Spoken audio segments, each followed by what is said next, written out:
Hello students, welcome to the Equationist. आज के lecture में हम लोग भी डिस्कस करेंगे इलेक्ट्रिक फील्ड। ठीक है, तो देखते हैं इलेक्ट्रिक फील्ड क्या होता है। इलेक्ट्रिक फील्ड की अगर हम डिफिनेशन बताएं, ठीक है, इलेक्ट्रिक फील्ड, तो इलेक्ट्रिक फील्ड किसी चार्ज के आसपास का वो एरिया है, वो फील्ड है जिसमें कोई दूसरा चार्ज कूलाम फोर्स फील करता है या कूलाम फोर्स एक्सपीरियंस करता है। ठीक है, जैसे अगर मैं कोई यहाँ पे एक चार्ज रख दूँ प्लस क्यू, ठीक है, दूसरा मैं कहीं पे चार्ज, मैंने ये कैपिटल क्यू चार्ज रख दिया है यहाँ पे, ठीक है, तो इस आसपास इस चार्ज के आसपास एक फील्ड डेवलप होती है। ठीक है, एक फील्ड डेवलप होती है। उस फील्ड में जब भी कोई दूसरा चार्ज आता है तो वो कूलाम फोर्स एक्सपीरियंस करता है।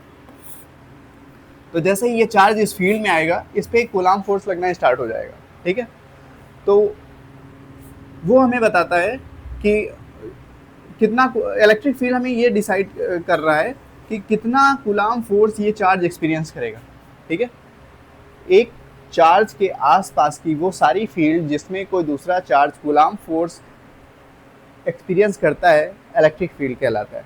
ठीक है, ये सारा एरिया जिसमें कोई दूसरा चार्ज एक कूलाम फोर्स फील्ड एक्सपीरियंस करेगा, उसे हम बोलेंगे इलेक्ट्रिक फील्ड। ठीक है, इसके बाद आता है, ये इलेक्ट्रिक फील्ड बहुत सिंपल है। ठीक है, क्या है, जब भी हम कोई चार्ज रखते हैं, एक्चुअल में होता क्या है, कैसे एक चार्ज दूसरे चार्ज से अट्रैक्ट करता है। ठीक है, ये है इलेक्ट्रिक फील्ड। ठीक है, जैसे मैं यहाँ पे कोई चार्ज रखूँगा, ठीक है, साइमल्टेनियसली मैंने कुछ बहुत ज़्यादा डिस्टेंस पे एक दूसरा चार्ज क्यों रख दिया।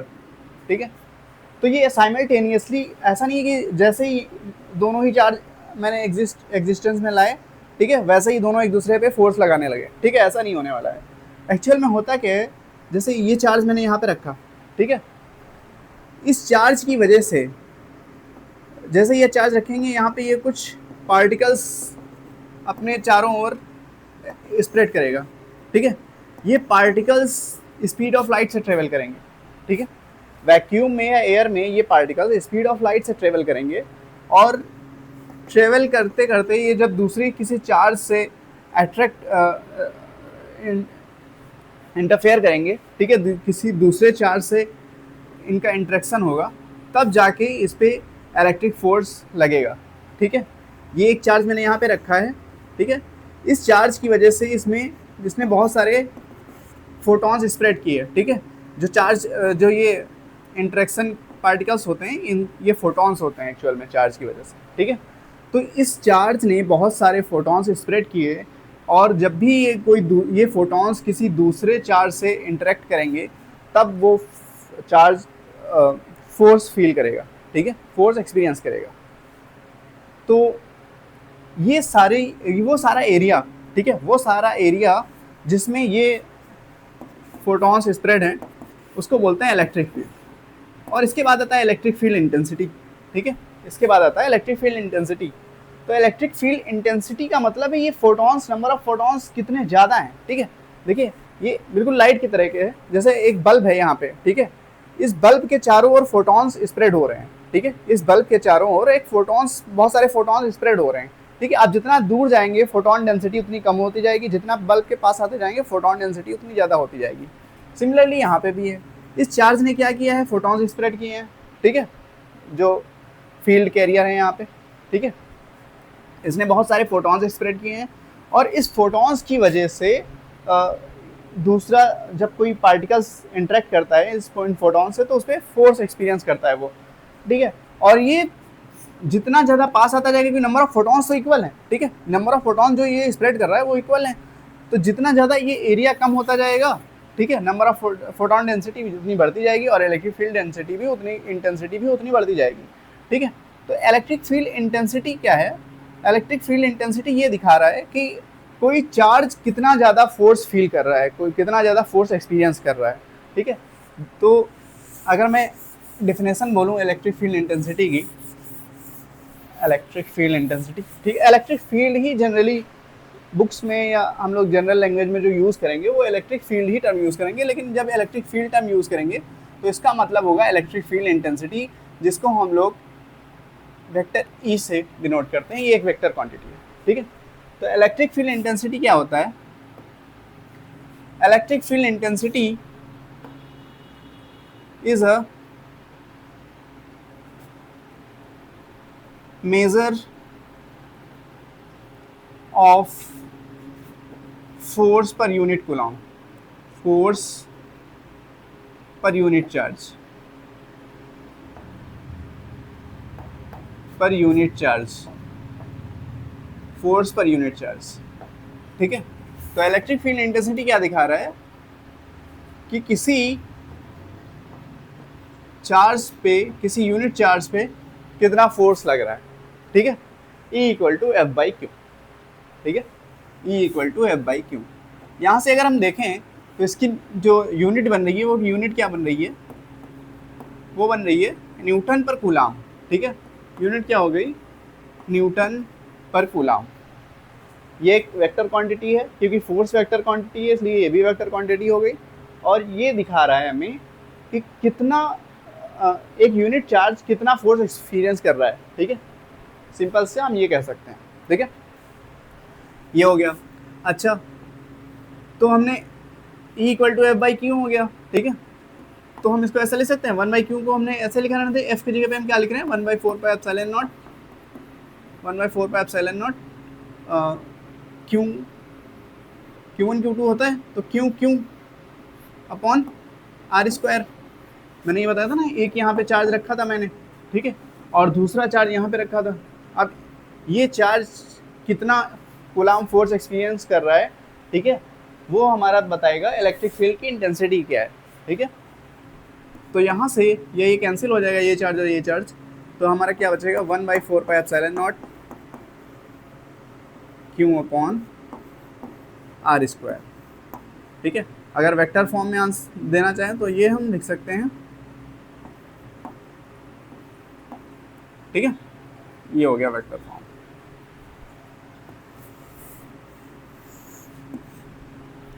तो इलेक्ट्रिक फील्ड इंटेंसिटी आप लोगों को समझ में आ गई। अब आते हैं इसकी डायरेक्शंस पे, ठीक है। इसकी डायरेक्शन क्या होती है? तो इलेक्ट्रिक फील्ड की डायरेक्शन, देखिए इलेक्ट्रिक फील्ड की डायरेक्शन अगर पॉजिटिव चार्ज है, ठीक है, मैं बात कर रहा हूँ direction of electric field, direction of electric field E, ठीक है। अगर मैं बात करूँ पॉजिटिव चार्ज से, पॉजिटिव चार्ज की, तो पॉजिटिव चार्ज से जो इलेक्ट्रिक फील्ड जो जनरेट होगी उसकी डायरेक्शन होगी अवे फ्रॉम द चार्ज, ठीक है। कैसी होगी? Away from the charge, charge से दूर जाती हुई, ठीक है, अवे फ्रॉम द चार्ज। इससे इलेक्ट्रिक फील्ड जो जनरेट होगा वो ऐसे जनरेट होगा, इसके चारों ओर फैलता हुआ, ठीक है, डाइवर्ज होगा इस चार्ज से, ठीक है। क्या बोलेंगे? प्लस चार्ज की वजह से पॉजिटिव चार्ज, तो डायरेक्शन कैसी होगी? अवे फ्रॉम द चार्ज,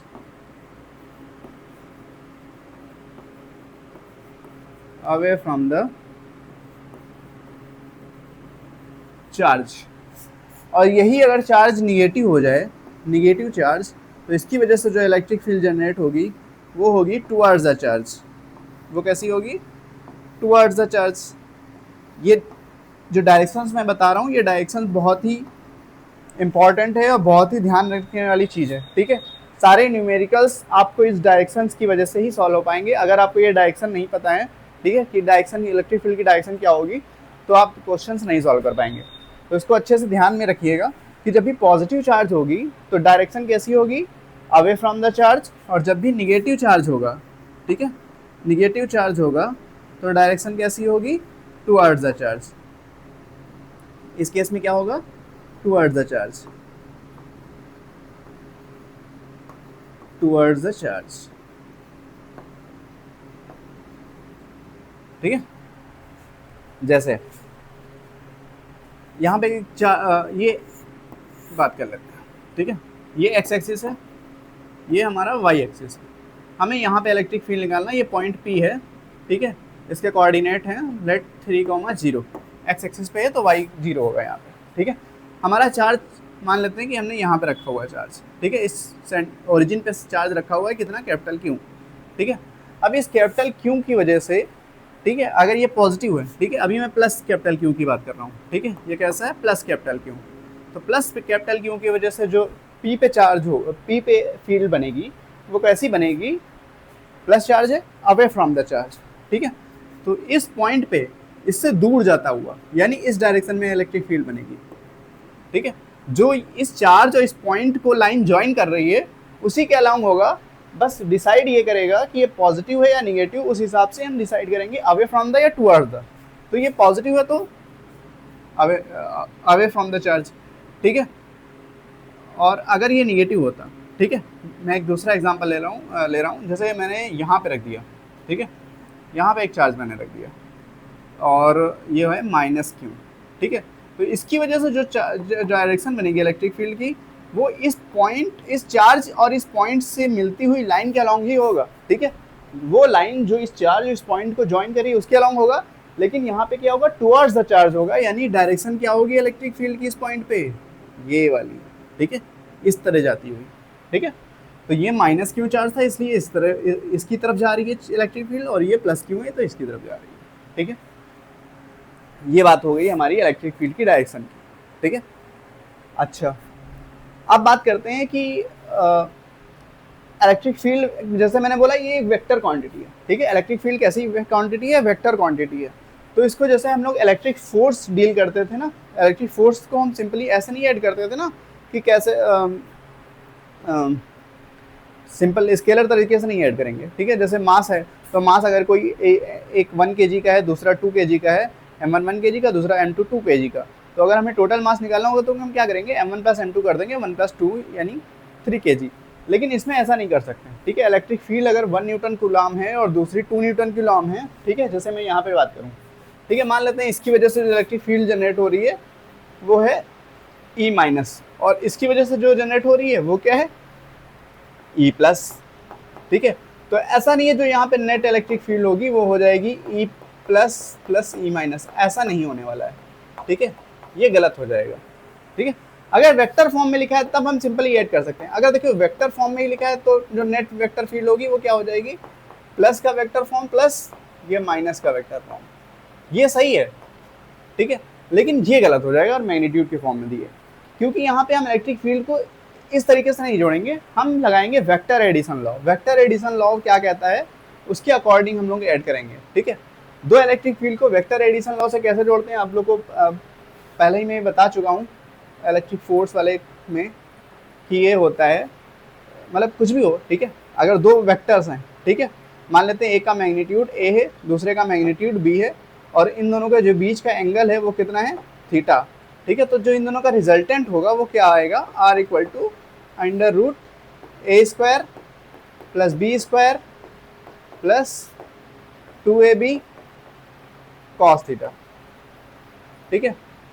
ये इसको बोलते हैं वेक्टर एडिशन लॉ। ये क्या है, vector addition law, vector addition law, ठीक है, वेक्टर एडिशन लॉ, ठीक है। तो एक दो न्यूमेरिकल इसके सॉल्व करते हैं ताकि आप लोगों को सिंपली इजीली पता चल सके कि वेक्टर फील्ड से कैसे डील करने वाले हैं, ठीक है। तो मैं इसको रफ कर देता हूँ।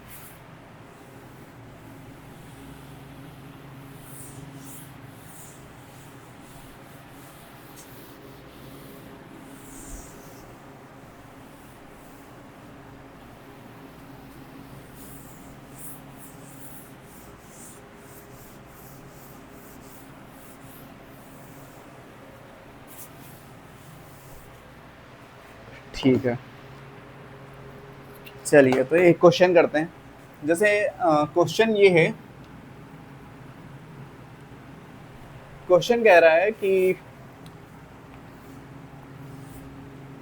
हमारा यहाँ पे एक ओरिजिन है, ठीक है, ये, और इसके कोऑर्डिनेट हैं 0,4 और ये है इसके कोऑर्डिनेट हैं लाइक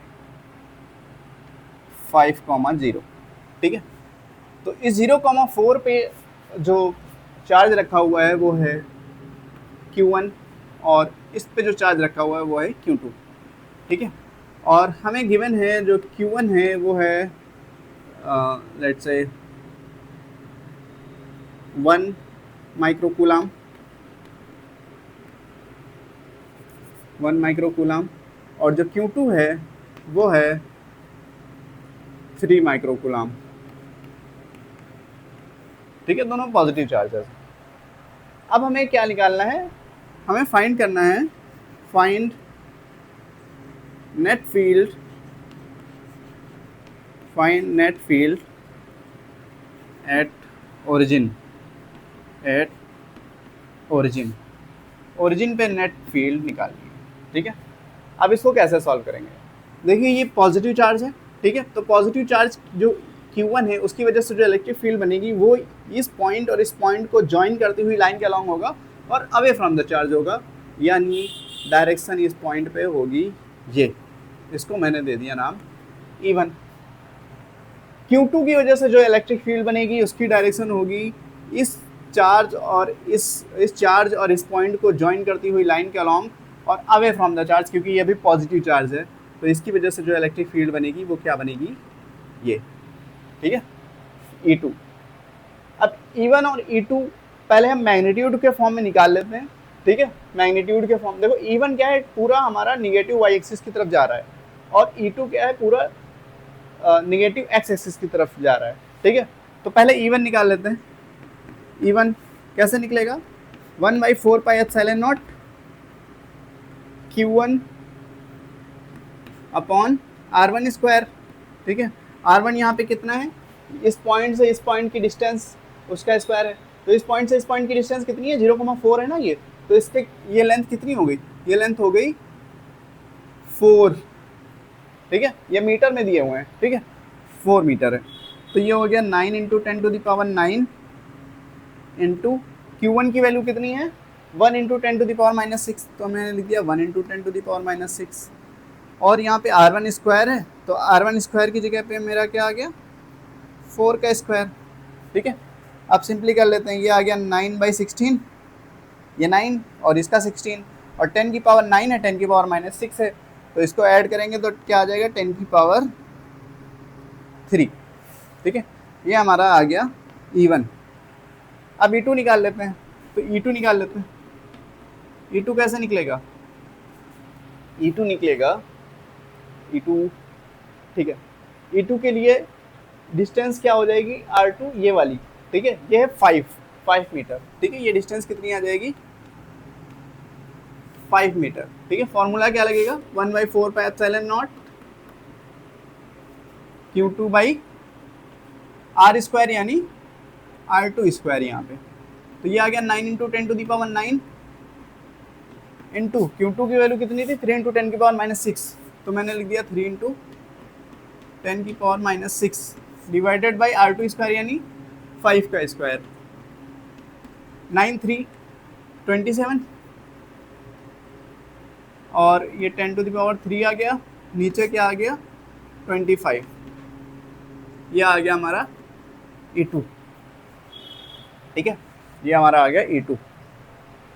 ठीक है, अब देखो अगर मैं वेक्टर फॉर्म में लिखना चाहूँ, ठीक है, तो ये E1 जो होगा वेक्टर फॉर्म में किस डायरेक्शन में, -j कैप के, तो ये माइनस मैंने यहाँ लगा दिया, j कैप मैंने यहाँ लिख दिया। ऐसा ही मैं इसको वेक्टर फॉर्म में लिखना चाहूँ तो E2 किस डायरेक्शन में है, नेगेटिव एक्स एक्सिस के डायरेक्शन में, तो मैं क्या करूँगा, माइनस मैंने यहाँ पे लगा दिया, या आई कैप लिख दिया। तो जो नेट इलेक्ट्रिक फील्ड होगी, जो नेट इलेक्ट्रिक फील्ड होगी वो क्या हो जाएगी, वो हो जाएगी vector E1 plus vector E2। तो नेट इलेक्ट्रिक फील्ड आप ऐड करके देखें क्या आ रहा है, ये है -9/16, -9/16 इंटू 10⁻3 j कैप, और ये -27/25 इंटू 10⁻3 आई कैप। ठीक है, ये आ गया हमारा इलेक्ट्रिक फील्ड। अब इस इलेक्ट्रिक फील्ड का अगर हमें मैग्नीट्यूड चाहिए, ठीक है, इस इलेक्ट्रिक फील्ड का मैग्नीट्यूड, ये वेक्टर फॉर्म में आ गई है फील्ड। ठीक है, आप इसको डिवाइड कर लीजिएगा, पॉइंट में आ जाएगा जो भी। ठीक है, या ऐसे भी छोड़ सकते हैं। ठीक है, इलेक्ट्रिक फील्ड का मैग्नीट्यूड हमें बताना है, ठीक है। मैग्नीट्यूड अगर मैं निकालना हो तो हम डायरेक्ट यहाँ पे भी फिर वही हमें करना है, ठीक है। मैग्नीट्यूड क्या होता है, अगर वेक्टर फॉर्म में दिया तो मैग्नीट्यूड कैसे लिखेंगे, जब अगर कोई भी वेक्टर लिखा हुआ है, ठीक है, लेट वेक्टर ए लिखा हुआ है, ठीक है, क्या है, a1 i cap plus a2 j cap plus a3 k cap, ठीक है, इस तरीके को वेक्टर लिखा हुआ है, इसका हमें मैग्नीट्यूड चाहिए, वेक्टर ए का मैग्नीट्यूड चाहिए। तो वो क्या होता है, जितने भी ये यूनिट वेक्टर होते हैं इनके कोफिशिएंट का स्क्वायर का सम अंडर रूट में, ठीक है। तो अंडर रूट लगा दिया और इनके कोफिशिएंट का स्क्वायर का सम,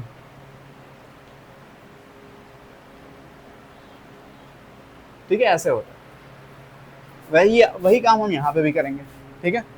तो हम क्या करेंगे, यहाँ पे ये कोफिशिएंट है, ठीक है, ये क्या है, यूनिट वेक्टर, तो इनके कोफिशिएंट ये हो गए, इनके कोफिशिएंट का स्क्वायर, तो ये आ जाएगा माइनस का 9/16 इंटू 10⁻³ का स्क्वायर प्लस 27/25 इंटू 10⁻³ का स्क्वायर, ठीक है। और इसको आप सॉल्व करिएगा तो देखिएगा क्या आ रहा है, ये आ जाएगा 9/16 का स्क्वायर प्लस 27/25 का स्क्वायर इंटू 10⁻³। इसको आप सॉल्व करके देख लीजिएगा, जो भी आए वो कमेंट करिए, ठीक है। ये आंसर आया न्यूटन पर कूलाम में, ठीक है। जब भी हम इलेक्ट्रिक फील्ड की न्यूमेरिकल सॉल्व करेंगे, सबसे पहला हमारा काम होना चाहिए, जो गिवन है लिख लिया, ठीक है, और जो लिखेंगे गिवन इंफॉर्मेशन वो हमेशा क्या होना चाहिए, एसआई यूनिट में होना चाहिए। उसके बाद क्या है, हम डायरेक्शंस पहले से ही चार्ट से डिसाइड करेंगे किस डायरेक्शन में जा रहा है, ठीक है। अगर वो किसी एक्स या वाई, क्या एक्स डायरेक्शन में या वाई डायरेक्शन में कंप्लीट नहीं है, एक्स वाई प्लेन में है इलेक्ट्रिक फील्ड, तो हम उसको कंपोनेंट में ब्रेक करके एक्स और वाई कंपोनेंट निकालेंगे, उसके बाद वेक्टर फॉर्म में लिखेंगे, तभी हम उसको सिंपली ऐड कर सकते हैं, ठीक है, वरना हमें नहीं ऐड कर सकते हैं। ये क्वेश्चन समझ में आया कि नहीं? अभी मैं इसके बाद जो क्वेश्चन कराऊंगा, जो बता रहा हूँ वो मैं उसमें एक्सप्लेन करूंगा, ठीक है। मैं ये बता रहा हूँ कि मैंने यहाँ पे एक चार्ज रखा हुआ है Q1, ठीक है, ये वाई एक्सिस पे था, तो डायरेक्शन इलेक्ट्रिक फील्ड की वाई एक्सिस पे ही, वाई डायरेक्शन में ही बनेगी, फिर वो पॉजिटिव या नेगेटिव वो डिपेंड करेगा इसके ऊपर, ठीक है। ऐसे ही यहाँ पे एक्स एक्सिस पे था, तो इसकी वजह से जो इलेक्ट्रिक फील्ड बनेगी वो एक्स एक्सिस पे ही बनेगी, ठीक है, क्योंकि मैं यहाँ पे ओरिजिन पे निकाल रहा हूँ ना, इस वजह से ये है, जनरली ये केस नहीं होगा, ठीक है। तो इसकी वजह से भी यहाँ पे एक्स एक्सिस में ही बनेगा, और ये पॉजिटिव था तो इस डायरेक्शन में बन गया। ये दोनों हमें पता है किस किस डायरेक्शन में, इसलिए मैंने इसका वेक्टर फॉर्म डायरेक्टली लिख दिया है ऐसे, ठीक है, और सिंपल हम ऐड कर सकते हैं। और जब मैग्नीट्यूड निकालना होता है तो हम मैग्नीट्यूड ऐसा निकाल लेते हैं। और डायरेक्शन कैसे निकालते हैं, डायरेक्शन हो जाएगा tan इनवर्स y/x, ठीक है, यानी ये वाला कंपोनेंट डिवाइडेड बाई ये वाला कंपोनेंट, ठीक है। चलिए, क्योंकि नेक्स्ट क्वेश्चन में बताते हैं, मैं इसको रफ कर रहा हूँ।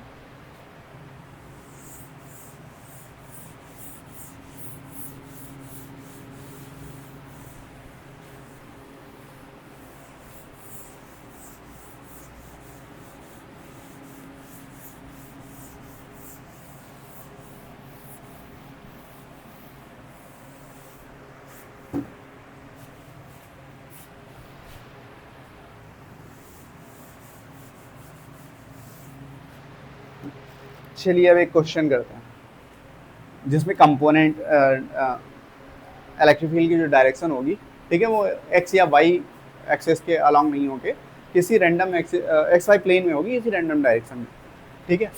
तो इस तरह का क्वेश्चन एक करते हैं। ये मैंने बना लिया एक इक्विलेटरल ट्रायंगल। इक्विलेटरल ट्रायंगल कैसा होता है, जिसकी सारी साइड्स इक्वल होती हैं, ठीक है, यानी जितना ये है उतना ही ये है, उतना ही ये है, ठीक है। और इसकी साइड की लेंथ कितनी है, 1 mm, 1 mm, ठीक है।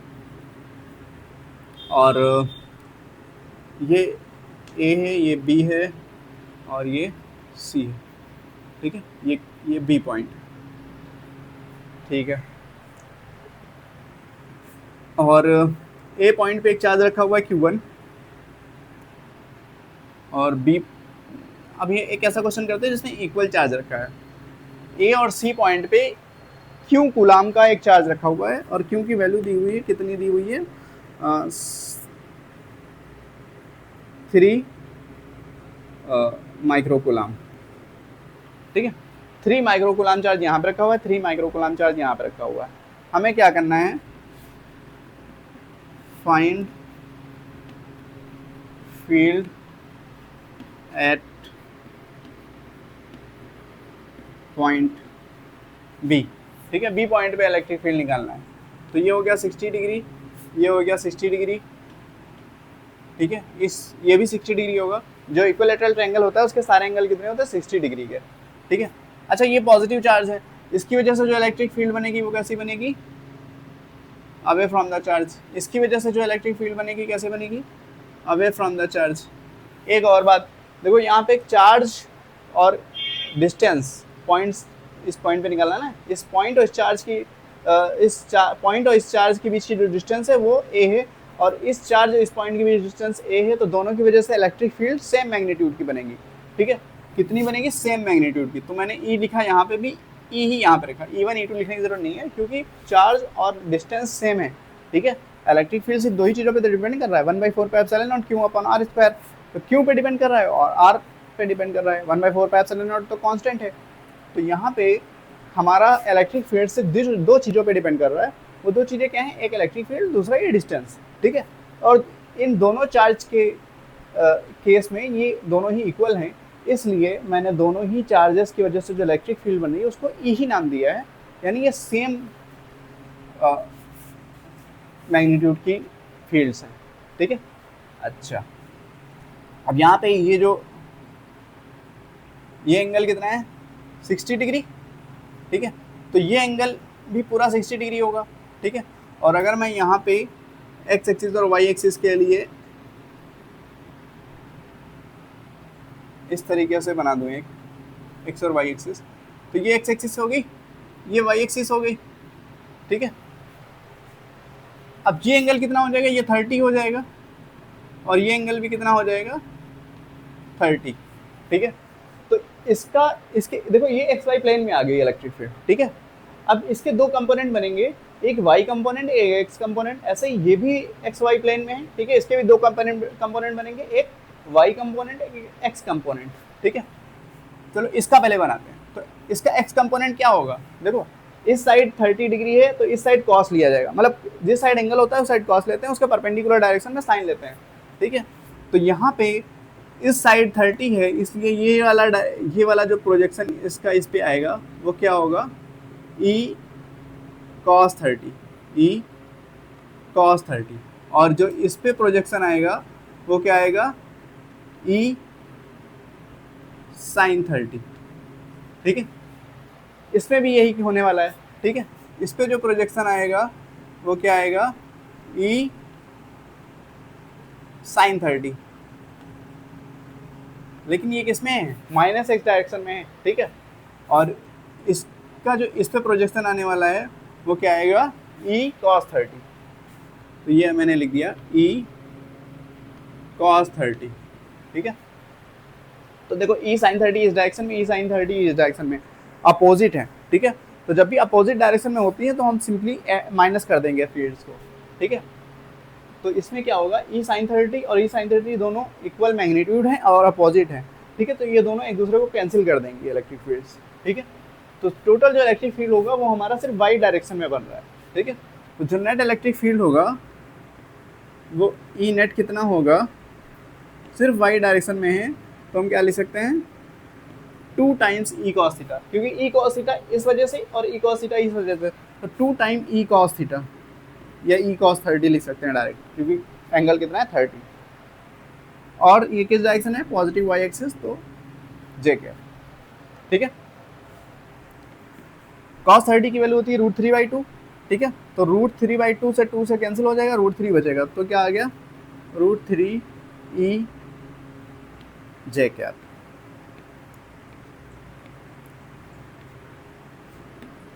अब ई निकाल लेते हैं, सिर्फ √3 तो कांस्टेंट है, ई निकाल लेते हैं। तो ई कैसे निकलेगा, तो इलेक्ट्रिक फील्ड का फॉर्मूला क्या होता है, 1/4 pi epsilon not, 1/4 pi epsilon not Q/r² होता है। यहाँ पे r की जगह पे a है तो a², ये आ गया 9 × 10⁻⁹ × क्यों कितना है 3 माइक्रो कूलाम, तो 3 माइक्रो कूलाम मतलब 10⁻⁻6 कूलाम, ठीक है। माइक्रो कूलाम मतलब 10⁻�6 कूलाम। ए स्क्वायर की जगह पे हमें क्या लिखना है, ए है डिस्टेंस इस चार्ज और इस पॉइंट की, तो ए यहाँ पे क्या 1 mm, तो यहाँ पे क्या लिखेंगे 1 mm का स्क्वायर, यानी 1 × 10⁻³ का स्क्वायर। तो यहाँ पे हमारा 9 3 27 हो गया मल्टीप्लाई करने पे, और ये 10⁻³ हो गया ऊपर, नीचे आ गया 10⁻⁻6, ऊपर जाएगा तो हो जाएगा 27 × 10⁻⁹ न्यूटन पर कूलाम, ठीक है। इसको इक्वेशन 1 में रख देते हैं, हम नेट इलेक्ट्रिक फील्ड निकाल लेते हैं, ठीक है। तो इक्वेशन 1 हमें क्या दे देगा, इस पे रखने पे ये आ जाएगा ई नेट कितना आ जाएगा √3 टाइम्स 27 × 10⁻⁹ जे कैप, ठीक है। तो ये आ जाएगा 27 √3 × 10⁻⁹ जे कैप ई नेट,